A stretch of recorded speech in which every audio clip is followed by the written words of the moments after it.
College football almost upon us. Who are the best bets as far as win totals concerned in the ACC? I'll tell you that coming up in just a moment. Mark Zeno here for Wager Talk and picks and parlays as I'll break down the ACC college football season and my best bets as far as win totals are concerned coming up in just a moment. As always, I want to remind you guys to check out the Morning Wager with me and Brian Power. You can catch it every single Monday through Friday right here on the Wager Talk YouTube page.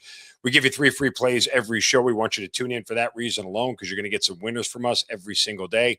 Furthermore, we go down the entire board. Every single game that we can cover for you guys, we're going to give you some action on, give you some information, make you smarter, more informed.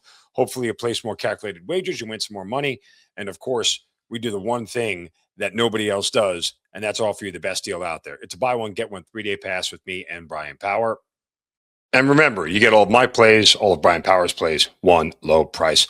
Absolutely one of the best deals out there that you could take advantage of. And it's the only deal where you can get a day by day where you can get 2 cappers for the price of 1. Want to remind you guys also that the rest of the year deal is available. Just as a massive actual package here.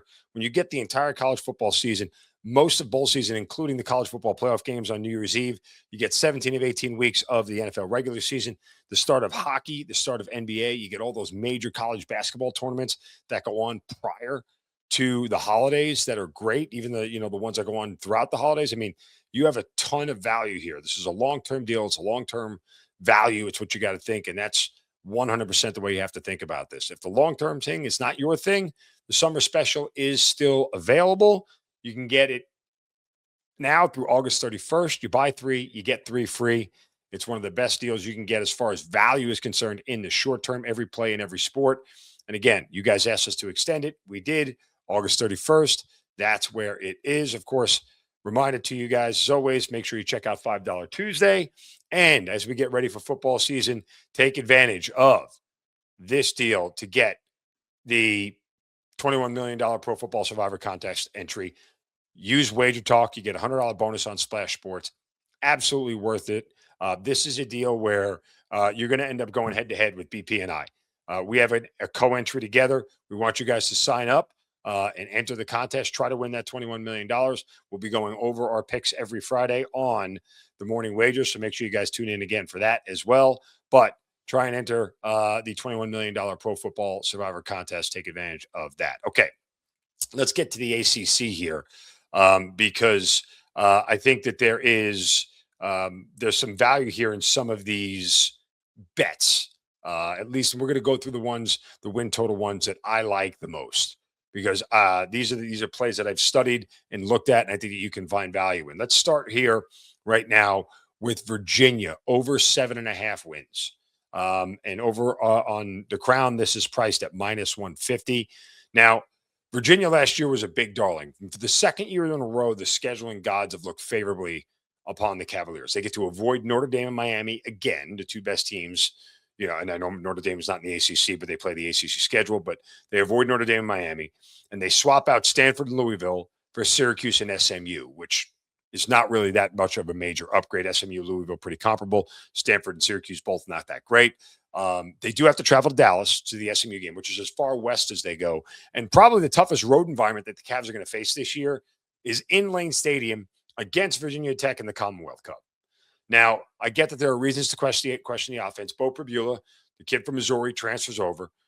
6 starters return, and the offensive line is mostly intact from last year. So I think this is a team right now that is still going to win with defense. They return 8 starters, 4 of the top 6 tacklers from last season. And UVA is a projected favorite in all but 2 games this season. So I like what Tony Elliott has done here. I like him to sustain momentum from last year's 11-win season. And oh, by the way, if the Cavaliers beat North Carolina State in their first game of the year, which they haven't done since 2012, this is where I think they get to 9 games. They can win 9 games again, and you can find that at an alternate price. So let's look at the Cavaliers here, over 7.5 wins. All right, on to Virginia Tech as my next one, over 6.5 wins. Now, this is a little juicy, okay, around -170, but I like it because I trust James Franklin. He's brought back new life to Blacksburg, okay? And there's plenty of reasons for optimism here. The Hokies are just one of 7 teams in the country to return at least 17 starters. 9 of those are on offense for Virginia Tech from last year. Now, James Franklin comes over, brings in quarterback Ethan Grunkmeyer with him from Happy Valley. And, oh, by the way, they retained Brent Pry, who was the fired head coach last year at Virginia Tech, to be his defensive coordinator. Huge upside there. Players know him. Players like him. Knows the defensive system already. And they are locked in with 8 starters returning on defense. Now, I think this is a place where Vatech can start out 5-0.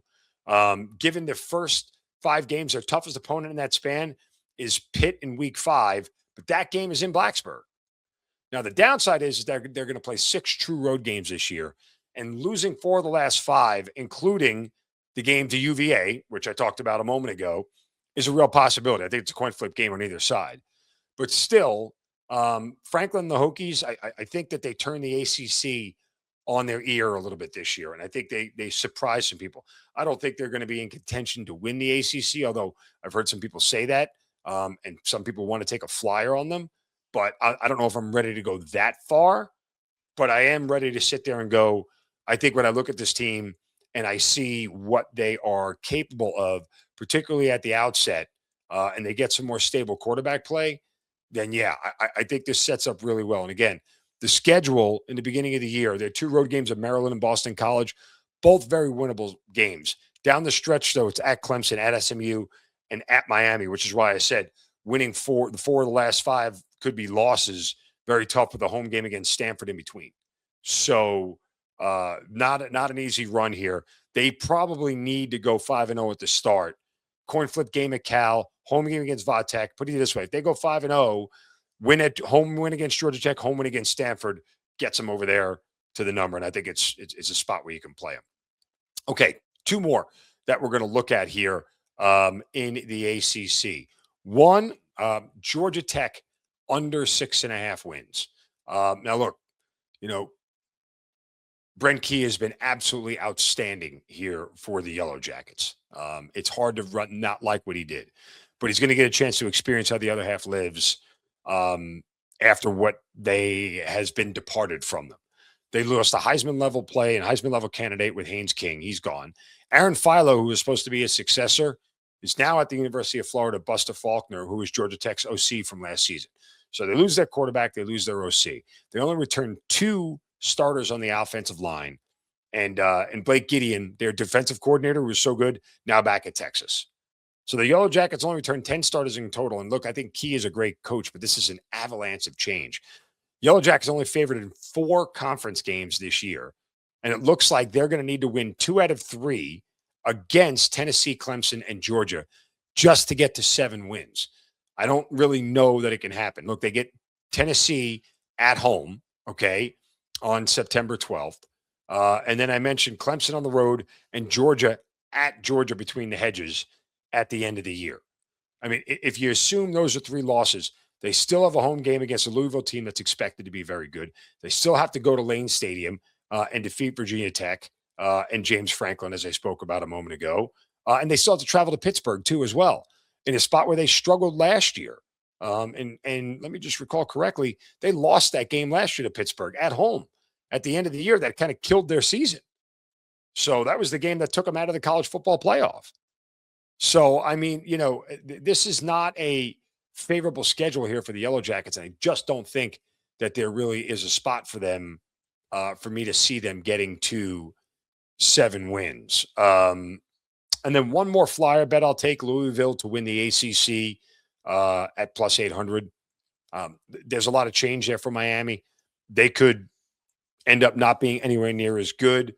I think the Cardinals defense keeps them in games, and a quarterback has enough upside to raise the ceiling if he hits. And so this is always a Jeff Brom team is always good on offense. They're very consistent.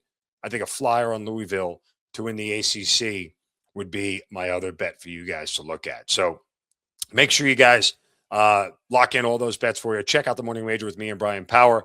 Make sure you enter the $21 million Pro Football Survivor Contest on Splash Sports. Best of luck with all your college football bets this season, and we'll talk to you next time.